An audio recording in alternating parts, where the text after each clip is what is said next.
Yeah, basically where we shooting at now is on Crenshaw, right around the corner from 60th Street. We basically in the hood, one of the blocks, you know what I mean, we grew up on around here. As far as positioning in the real world, I didn't have a high school diploma. I never really went to trade school, nothing like that. So other than being in the streets and getting money off these corners around here, you know what I'm saying, we ain't really have no other viable options. We can go get a little chump change minimum wage job, but ain't nobody want that. You feel me? We got egos too. We feel like we didn't, you know, want to be the star of the show too. So I think the record is more about like what rap music did for me in my life and how it affected, you know what I mean, my situation financially, the choices I can make now, and what I got action at being involved in. You know, I feel like when I do come back, I bring opportunity. I try to. I'm not balling out of control, I'm not filthy rich, you know what I'm saying, but I do try to bring opportunity back, not just because it's cliche of a rapper to do, just because I got loved ones over here that got potential to do other things besides being in the street. So, you know, on that note, it feel good to come back around and just, you know, mingle with my loved ones and my homeboys and let them know that we doing something different, positive. Drop my daughter off every day. I drill her every day at school. When I take her to school, you know, we have a little convo we had before she got the car, and she gets sick of running the script to me, but I pound it in her head. Like, you know, what is integrity? You know, integrity, doing the right thing when nobody's looking, all right? You know, are you a leader or a follower? I'm a leader. What's the difference? Think for myself, all right? Do you have confidence? Yes. What's confidence? Believe in myself. That's our script every morning. And it seemed basic, but I want her to get older and look back on the things that I thought was important. You know what I mean? Like my dad always put into me integrity, confidence, and being a leader. And regardless if she can really embrace those ideas right now, when she get older and do an evaluation of what the message that I wanted her to receive direct, ain't gonna forget that. She not gonna forget. But B-Man back again, man. I keep on being glued to my seat, man. This whole Nipsey Hussle shit.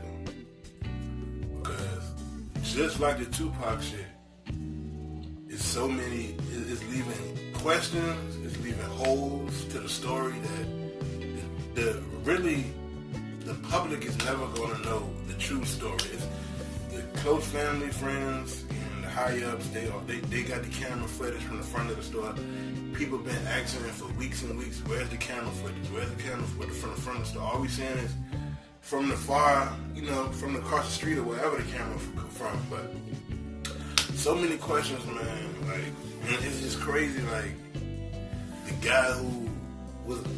Because at first it came out that the dude who was with Nipsey Hussle who got shot, they saying they was Nipsey Hussle's friend. But then the dude actually did an interview from jail, like what DJ Vlad, saying that him and Nipsey didn't even really know each other. Like because the guy's like in his 50s, and you know Nipsey was 33, so that age difference. You know what I'm saying? They didn't really know each other.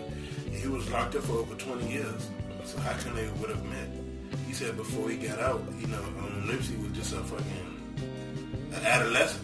So they had no prior history with each other. They just knew each other. Nipsey found out about him because he heard he was a solid individual.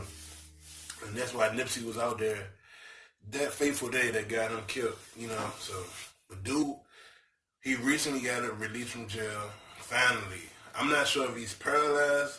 I know there was a story when he first got shot that he was paralyzed. I'm not sure about his medical condition, but he got shot with his nephew.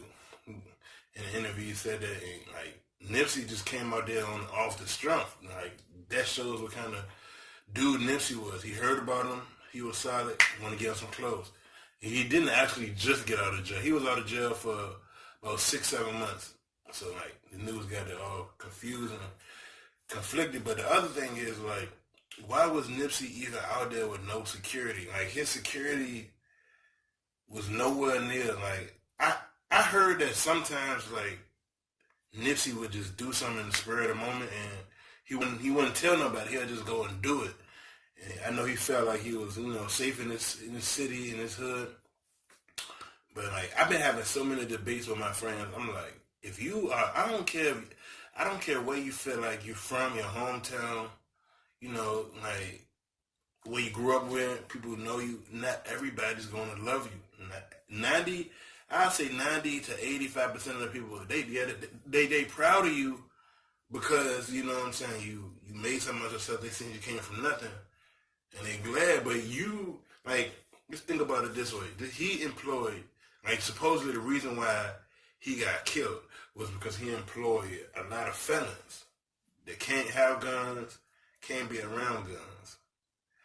So when nobody able to help and Nipsey, but my thing is, you could at least hire some security, like some top security of the world, like Craig and Diddy or something off next Friday. Something like he could have hired somebody. He could have had somebody out there on the record because it's still in Crenshaw. It's still in Crenshaw and Strawson. South Central, Crip and Blood neighborhood. He could have had some kind of security guard, some kind of armed guy out there in case a situation like that happened. Because even though, it's Nipsey Hood, I mean, he should know that from being in the streets. He should know everybody don't love you. You got haters, you got people who want to see you win, you got people who don't even give a fuck about you. It's just how the streets is. Like, because I live in Richmond, Virginia. It's hoods every goddamn way, just like it's hoods in Richmond, Virginia. And I stay away from them people who I feel like is on some stupid shit. They not about legal money. They not on no legal shit. I stay away from them. You got a gun and a record, stay away from me. Like, but I know Nipsey came from that background though, so. And that's another thing they say. Once you're in something, you never really out because the police never forget. And I know he had a police record, so he always talked about how LAPD was on him and his brother. They sent multiple threats to him and his brother. He actually got shot at in that parking lot before by police. His brother getting arrested. Like, so many things happened in that parking lot. I'm just learning, like, it's just crazy, man. Like, why wasn't he armed? Like, the driver still not charged. The driver, I heard that she may get charged. She need to get brought in for questions. Somebody just released the footage of her, and she looked so, like, she's like a typical hood rat. I'm gonna put it like that. But yeah, man, I got so many questions. Like, why wasn't Nip strapped? I don't know if he's allowed to carry a firearm, but why wasn't he strapped? Why wasn't people around him strapped? Like, I made a video before about who was that white guy who actually looked at Nipsey, walked the same path as the killer.